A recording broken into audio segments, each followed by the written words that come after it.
Cases of strep A are up across Canada, including here in BC. The aggressive bacterial infection can be deadly, especially among the very old and the very young. We've seen 3 times as many cases of invasive disease in people under 20 years of age in this past year compared to the previous year. So it's a tripling of case counts in that age group.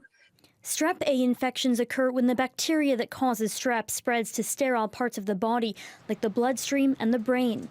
Data from the BC Centre for Disease Control shows it has killed 4 children in BC since mid-December.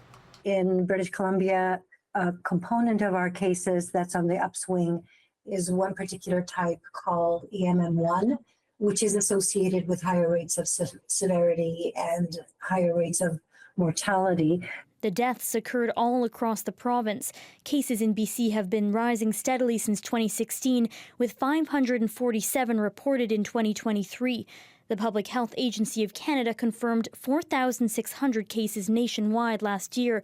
That's a 40% increase from the previous high in 2019, likely caused as exposure increased after the pandemic. One of the challenges with strep A is telling the difference between less serious illnesses and a bacterial infection that can turn deadly. When people should be worried is if in children, let's say, the fever is high and doesn't respond to acetaminophen, they get increasingly short of breath, especially if the illness is progressing more rapidly. They get lethargic, they aren't eating. Those are situations where consultation with a healthcare provider on an urgent basis is probably warranted. There's no vaccine against strep A, but because it often piggybacks off of other less serious infections, staying up to date with COVID and flu vaccines can help you stay safe.